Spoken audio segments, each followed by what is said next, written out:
Avez-vous déjà pris le temps de réfléchir à la façon dont un simple faux pas pourrait changer le reste de votre vie? Pour de nombreuses personnes âgées, une simple chute n'est pas juste un petit accident. Cela peut être un événement qui change la vie.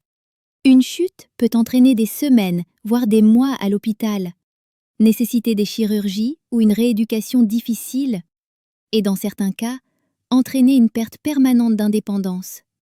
Vous pourriez soudainement avoir besoin d'aide pour des tâches basiques, ou être forcé de quitter votre domicile. Et voici le plus important. Cela arrive souvent sans avertissement. Il n'y a pas de sirène, pas d'alarme. Au lieu de cela, cela arrive silencieusement, sans drame, en une fraction de seconde. Vous pourriez marcher vers la boîte aux lettres, sortir de la douche, ou simplement vous lever du lit lorsque votre pied glisse. Votre équilibre se déplace, et tout change. Mais, et si marcher ne devait pas sembler risqué? Et si rester stable sur vos pieds ne nécessitait pas de chaussures fantaisistes, de planches d'équilibre ou d'abonnements coûteux à la salle de sport?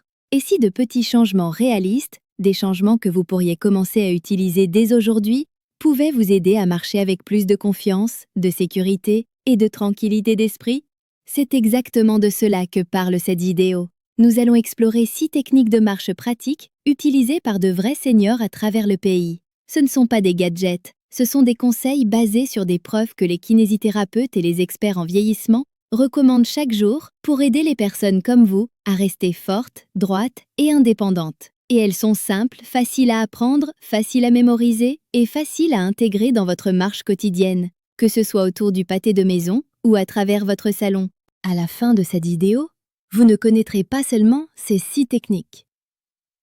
Vous comprendrez pourquoi elles sont importantes, comment elles soutiennent vos muscles et vos articulations, et comment elles vous protègent des faux pas courants qui conduisent à des blessures. Que vous soyez dans la soixantaine, la septantaine ou la huitantaine, ou que vous preniez soin de quelqu'un dans cette tranche d'âge, ce sont des informations qui valent la peine d'être connues. Cela pourrait vous aider à rester hors des urgences, à éviter un déambulateur ou à rester hors d'un établissement de soins plus longtemps. Cela pourrait vous aider à continuer à faire ce que vous aimez, du jardinage et des voyages, à simplement promener votre chien. Alors restez avec nous. Et si ce message vous parle, si vous vous souciez de bien vieillir, de bouger en toute sécurité et de vous sentir fort dans votre propre corps, n'oubliez pas de liker cette vidéo, de vous abonner et d'activer la cloche pour être notifié dès que nous publions de nouveaux conseils et techniques conçus juste pour vous ou vos proches. Conscience de la position de la tête. Étape 1. La conscience de la position de la tête. Commençons par l'un des outils les plus sous-estimés, mais puissants dans la prévention des chutes. La conscience de la position de la tête. Maintenant, cela peut sembler trop basique pour faire une différence, mais ne vous y trompez pas. L'endroit où vous regardez lorsque vous marchez a un impact direct sur la stabilité de tout votre corps. Imaginez votre tête comme la locomotive d'un train. Où elle va, toute votre posture suit. Et c'est là que de nombreuses personnes âgées rendent la marche plus dangereuse sans le vouloir. Une habitude très courante est de regarder constamment vers le bas en marchant. Cela peut sembler être l'option la plus sûre. Après tout, si vous regardez vos pieds, vous supposez que vous évitez les obstacles. Mais souvent, c'est le contraire. Lorsque votre tête est inclinée vers le bas pendant de longues périodes, vos épaules ont tendance à s'affaisser, votre colonne vertébrale se courbe de manière non naturelle et votre centre de gravité se déplace vers l'avant. Cela perturbe l'alignement de votre corps et réduit votre capacité à réagir aux surprises sur votre chemin. Et voici la partie délicate. En regardant constamment vos pieds, vous réduisez en réalité votre capacité à scanner ce qui se trouve devant vous. Ce qui rend plus probable que vous manquiez une fissure, un trottoir ou une pente soudaine qui pourrait vous faire trébucher avec le temps. Cette posture affaiblit également vos muscles du tronc et du dos, qui sont essentiels pour maintenir l'équilibre. Quelle est la meilleure option? Utilisez ce que les thérapeutes appellent la règle du regard vers l'avant. Cela signifie regarder droit devant vous à environ 3 à 4,5 mètres devant vous pendant la plupart de votre marche. Ne regardez vers le bas que de temps en temps, lorsque cela est nécessaire. Ce petit changement dans l'endroit où vous placez votre regard aide votre colonne vertébrale à s'aligner, active vos muscles du tronc et aide vos pas à devenir plus fluides et plus réguliers. Laissez-moi vous donner un exemple concret. Harold, un mécanicien à la retraite de 78 ans, aimait faire des promenades matinales paisibles dans son quartier. Mais il a commencé à se sentir instable, surtout sur les pentes douces ou en descendant. Son instinct était de garder les yeux sur ses pieds, pensant que cela empêcherait une chute. Mais après avoir travaillé avec un spécialiste du mouvement, il a appris que cette habitude aggravait en réalité les choses. Il a commencé à pratiquer le regard vers l'avant, en gardant son menton légèrement levé et en se concentrant sur le chemin devant lui plutôt que sur le sol directement en dessous. En quelques jours, il a senti une différence. Sa démarche est devenue plus fluide, ses épaules se sont détendues et il s'est senti moins tendu à chaque pas. Juste en changeant la position de sa tête, Harold a donné à son corps un meilleur équilibre, une meilleure posture et un meilleur contrôle. Et vous pouvez le faire aussi. Donc, si vous vous surprenez à regarder le sol, rappelez-vous que votre vision doit guider avec confiance, pas avec peur. En levant votre regard et en marchant droit, vous activez les muscles qui vous soutiennent et évitez la réaction en chaîne de la mauvaise posture qui peut augmenter votre risque de chute. De nombreuses façons, votre stabilité commence non pas avec vos pieds, mais avec vos yeux et votre tête. C'est pourquoi cette première étape est littéralement si importante. Parfois, le changement le plus puissant pour votre sécurité physique commence par un simple changement dans la façon dont vous voyez le monde devant vous. Retrouvez le rythme de vos bras. Étape 2. Retrouvez le rythme de vos bras. Passons à une partie de la marche à laquelle la plupart des gens ne pensent jamais deux fois, vos bras. L'étape 2 consiste à redécouvrir le rythme de vos bras. Lorsque nous pensons à marcher avec un meilleur équilibre, nous nous concentrons généralement sur les parties évidentes, nos jambes, nos genoux, nos pieds, peut-être même nos chaussures. Mais en réalité, vos bras jouent un rôle incroyablement important dans la façon dont vous vous sentez équilibré et stable. Ils ne sont pas là juste pour la décoration. Ils agissent comme des contrepoids naturels, aidant votre corps à rester centré et coordonné à chaque pas que vous faites. Voici comment cela fonctionne. Lorsque vous marchez, il y a un rythme croisé naturel intégré à votre mouvement. Votre jambe droite avance et en même temps, votre bras gauche doit se balancer vers l'avant. Ensuite, votre jambe gauche avance et votre bras droit suit. Ce mouvement alterné crée un équilibre à travers tout votre torse, gardant votre partie supérieure du corps stable pour que vous ne vacillez pas ou ne chanceliez pas. Ce n'est pas seulement une question de coordination, c'est aussi une question de réduire l'effort physique que votre tronc et votre colonne vertébrale doivent fournir pour vous maintenir droit. Mais voici le problème.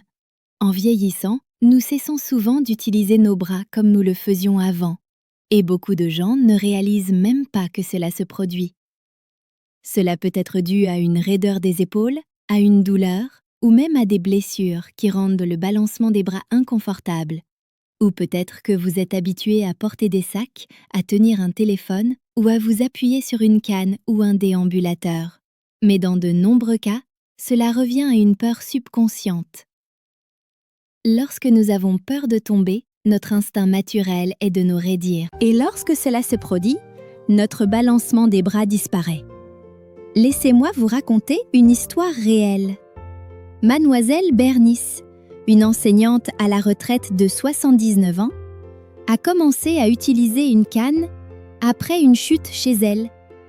Elle utilisait la canne quotidiennement et faisait tout correctement.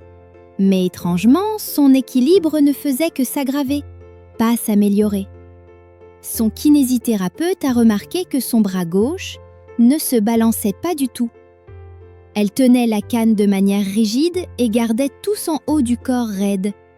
Avec un peu de coaching, elle a commencé à pratiquer un mouvement doux des bras, utilisant la canne dans sa main gauche et encourageant son bras droit à se balancer naturellement. En quelques semaines seulement, Bernice a remarqué quelque chose d'extraordinaire. Ses promenades semblaient plus légères, plus fluides et même un peu plus joyeuses. Elle se sentait plus en contrôle et plus comme son ancien moi.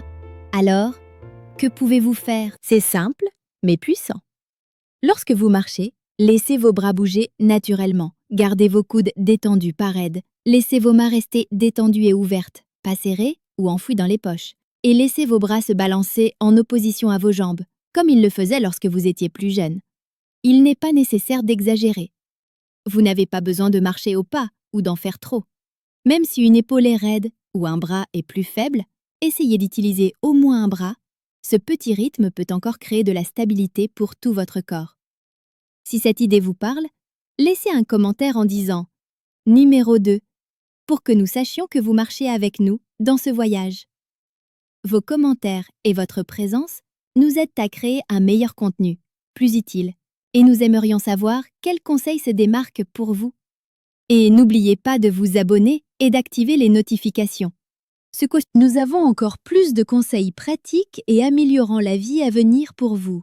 Chaque clic nous aide à continuer à faire ce que nous faisons et aide les autres comme vous à trouver le soutien dont ils ont besoin. Concentrez-vous sur la façon dont vos pieds touchent le sol. Étape 3. Concentrez-vous sur la façon dont vos pieds touchent le sol. Déplaçons notre attention vers le bas, vers vos pieds. L'étape 3 consiste à se reconnecter avec votre fondation, la façon dont vos pieds touchent réellement le sol. Maintenant, cela peut sembler être quelque chose que votre corps fait sans avoir besoin d'y penser.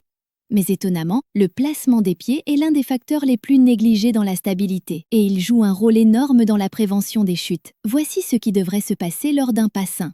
Votre talon touche doucement le sol en premier, puis votre poids se déplace à travers la voûte plantaire de votre pied. Enfin, vos orteils aident à vous propulser vers l'avant pour le pas suivant. Cela s'appelle le mouvement du talon aux orteils, et c'est la manière naturelle de votre corps d'absorber l'impact, d'aligner vos articulations et de garder votre foulée efficace et stable. Mais avec le temps, ce schéma naturel peut commencer à se dégrader. De nombreuses personnes âgées commencent à poser le pied à plat, à traîner les pieds, ou même à poser le pied en premier sans s'en rendre compte. Cela peut être dû à l'arthrite, à de vieilles blessures, à des douleurs aux pieds, ou simplement à la peur de tomber. L'ironie, c'est que lorsque vous commencez à éviter un pas complet et à traîner les pieds à la place, vous augmentez en réalité votre risque de trébucher. Vos orteils sont plus susceptibles de se prendre dans les tapis, les fissures du trottoir ou les sols inégaux. Permettez-moi de vous présenter Léonard, un retraité de 74 ans qui aime le jardinage. Après avoir trébuché plusieurs fois sur les marches de son Porsche, il a réalisé qu'il levait à peine les pieds en marchant. Son kinésithérapeute a observé que Léonard sautait la frappe du talon et glissait essentiellement au lieu de marcher. La solution? Rééduquer sa marche pas à pas. Ils ont commencé dans la cuisine en tenant le comptoir pour se soutenir. Chaque pas commençait par le talon, puis passait à la voûte plantaire, puis à la poussée des orteils. Au début, cela semblait étrange et lent, mais en quelques semaines, Léonard a commencé à remarquer des changements. Ses jambes se sentaient plus fortes, ses genoux ont arrêté de lui faire mal, et, surtout, sa confiance a grandi. Lorsque vous avancez avec le talon, vos muscles du mollet s'activent, vos hanches bougent naturellement, et tout votre bas du corps fait partie du mouvement. Votre posture s'améliore, vos pas deviennent plus délibérés et votre risque de chute diminue considérablement. Voulez-vous essayer dès maintenant? Commencez par marcher pieds nus sur une serviette ou une surface douce chez vous. Concentrez-vous sur ce que fait chaque partie de votre pied. Talon, voûte plantaire, orteil. Cela peut sembler nouveau ou inconfortable au début, mais avec la pratique, votre corps se souviendra du schéma. Ce type de marche attentive n'entraîne pas seulement vos muscles, il entraîne votre système nerveux à bouger avec intention, ce qui est clé pour la sécurité et la force à mesure que nous vieillissons. Donc, si vous avez remarqué que vous traînez les pieds, que vous glissez les pieds ou même que vous évitez les escaliers, cette étape est spécialement pour vous. Reconstruisez la fondation, un pas attentif à la fois. Le pouvoir des petits pas. Étape 4, le pouvoir des petits pas. L'étape 4 consiste à reconnaître le pouvoir des petits pas. Une idée simple qui fait une grande différence dans l'équilibre et la stabilité du monde réel, surtout à mesure que nous vieillissons. À première vue, raccourcir votre foulée peut sembler trop mineur pour être important, mais en vérité, la longueur de votre pas joue un rôle crucial dans la façon dont vous vous sentez équilibré, en sécurité et confiant lorsque vous marchez. Lorsque nous étions plus jeunes, nous faisions des enjambées plus longues sans même y penser. Les grands pas rapides semblaient naturels et efficaces. C'est ainsi que la plupart d'entre nous ont marché pendant des décennies. Mais avec le temps, nos corps changent. Le tonus musculaire se modifie, les réflexes ralentissent et les articulations deviennent plus raides. Et ces grands pas qui semblaient autrefois puissants peuvent commencer à travailler contre nous. Pourquoi? Parce que faire de grandes enjambées repousse votre pied avant trop loin devant votre corps, ce qui déplace votre poids vers l'arrière et vous rend plus vulnérable au déséquilibre. Cela crée un centre de gravité maladroit et retarde la capacité de votre corps à se corriger si vous perdez pied. En d'autres termes, ce long pas pourrait faire la différence entre vous rattraper ou tomber. Voici la bonne nouvelle. Des pas plus courts et plus contrôlés gardent votre corps aligné sur votre base. Vous restez centré. Vos genoux et vos hanches restent en meilleure position et vous êtes plus agile si vous devez répondre rapidement à un obstacle comme une surface inégale, un sol mouillé ou une petite marche. Vous devenez plus ancré. C'est parce que les petits pas gardent vos pieds sous votre corps, pas loin devant, ce qui rend chaque enjambée plus sûre. Pensez à la façon dont les tout-petits marchent lorsqu'ils apprennent. Les bras tendus, les pas courts, le corps bas et centré. Ils ne courent pas. Ils se concentrent sur rester debout. Ce type de mouvement instinctif ne disparaît pas avec l'âge. En fait, il devient encore plus important. L'équilibre vient toujours avant la vitesse. Laissez-moi vous parler de Monsieur Franklin, un ancien facteur à la retraite de 83 ans qui se vantait de marcher avec des enjambées longues et confiantes. Mais après quelques trébuchements inattendus, même sur des trottoirs qu'il connaissait bien, il a commencé à s'inquiéter. Avec quelques conseils d'un kinésithérapeute local, il a fait un petit changement. Des pas plus courts et un rythme légèrement plus rapide. Il n'a pas ralenti, il a simplement réduit la portée de chaque pas. Le résultat? Il n'a pas fait une seule chute depuis qu'il a fait cet ajustement. Mieux encore, il a partagé qu'il se sentait moins fatigué à la fin de ses promenades. Ses muscles n'ont pas à surcorriger ou à se forcer pour le maintenir en équilibre. Voici un test simple que vous pouvez essayer dès maintenant. Marchez à votre rythme habituel et comptez combien de pas vous faites en 10 secondes. Ensuite, marchez la même distance avec des pas légèrement plus courts et voyez si votre nombre de pas augmente. Si c'est le cas, c'est un signe que vous vous déplacez avec plus de contrôle. Vous réduisez l'impact, améliorez l'efficacité et diminuez votre risque de perdre l'équilibre. Et si vous utilisez une canne ou un déambulateur, cette étape est toujours pertinente. Assurez-vous que l'appareil reste près de votre corps, pas étiré devant vous. Laissez-le soutenir votre foulée, pas la guider. Que vous marchiez avec ou sans assistance, le principe est le même. Gardez vos pas compacts, centrés et stables. Si ce conseil a du sens ou vous parle, tapez le numéro 4 dans les commentaires pour nous faire savoir que vous êtes toujours là et que vous apprenez avec nous. Et si vous appréciez ces conseils, n'oubliez pas de liker, de vous abonner et d'activer les notifications pour ne pas manquer le reste de cette série précieuse. Chaque petit changement s'additionne. Et ces petits pas peuvent vraiment conduire à de grands gains en sécurité et en indépendance. Le tronc et l'équilibre. Conduire. Étape 5. Le tronc et l'équilibre. Concentrons-nous maintenant sur la véritable fondation de votre équilibre. Non pas vos pieds ou vos jambes, mais votre tronc. L'étape 5 nous rappelle que votre tronc est votre équilibre et que le renforcer même un peu peut considérablement améliorer la stabilité et la sécurité que vous ressentez en bougeant. Maintenant, lorsque les gens entendent le mot tronc, beaucoup pensent immédiatement aux abdominaux en tablette de chocolat ou aux athlètes faisant des crunchs à la salle de sport, mais ce n'est pas de cela dont nous parlons ici. Votre tronc est bien plus que cela. Il inclut les muscles profonds de votre abdomen, du bas du dos, des hanches et de la zone pelvienne. Ces muscles sont les stabilisateurs de votre corps. Ils agissent comme un système de soutien, gardant votre colonne vertébrale droite, vos hanches alignées et le haut de votre corps équilibré lorsque vous marchez, vous penchez ou déplacez votre poids. Lorsque votre tronc est faible, D'autres parties de votre corps essaient de compenser.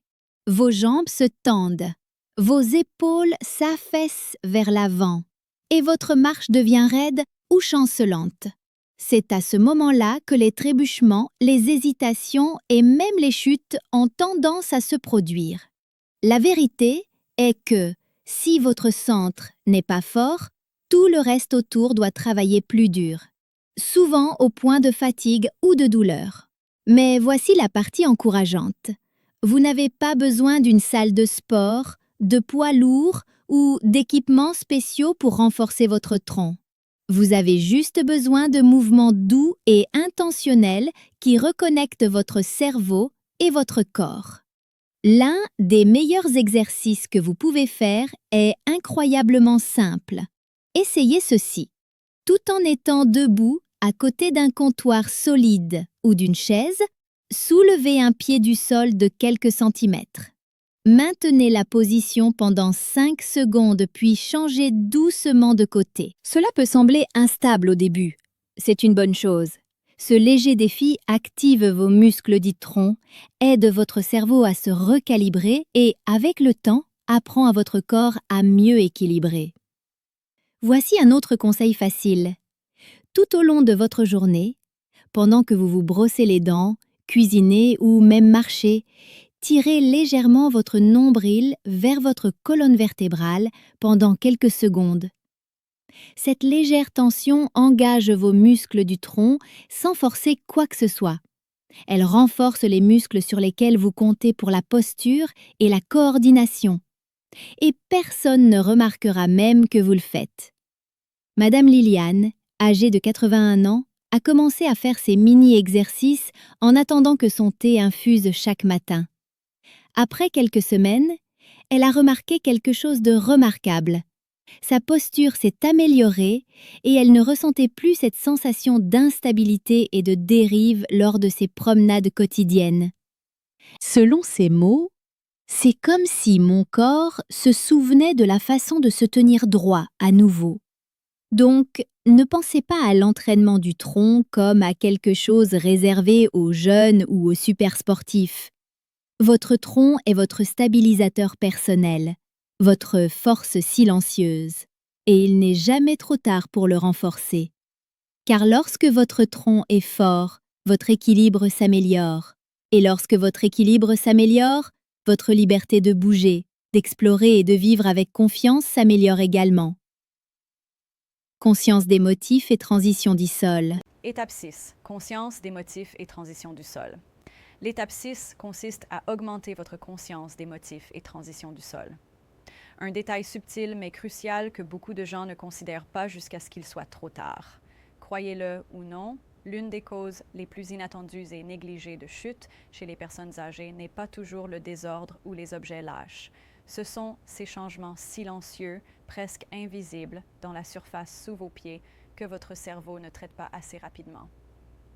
En vieillissant, nos réflexes ralentissent naturellement et notre perception de la profondeur peut subtilement changer, même si notre vue semble bonne.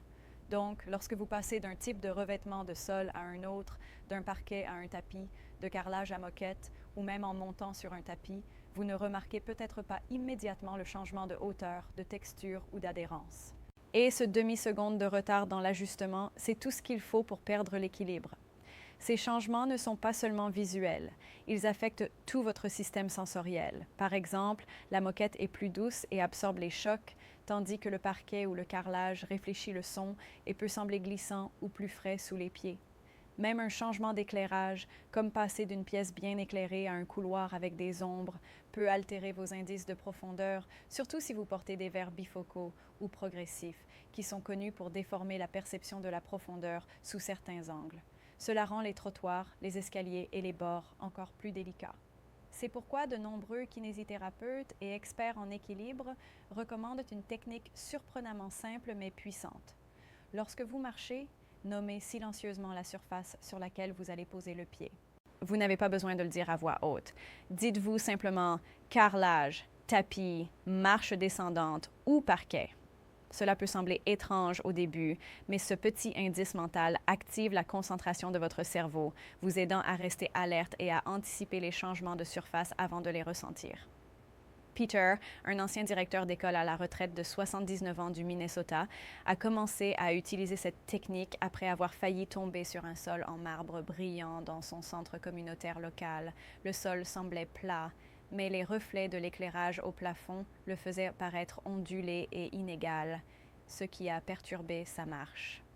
Après ce moment, Peter a commencé à identifier silencieusement chaque transition de surface pendant ses promenades.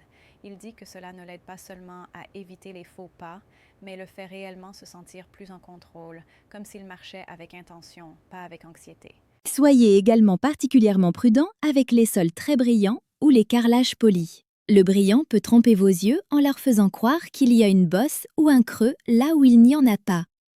Et si vous portez régulièrement des verres bifocaux, envisagez d'incliner légèrement votre menton vers le bas lorsque vous approchez des escaliers ou des trottoirs afin de les voir à travers la bonne partie de votre verre. Chaque petit ajustement de conscience aide.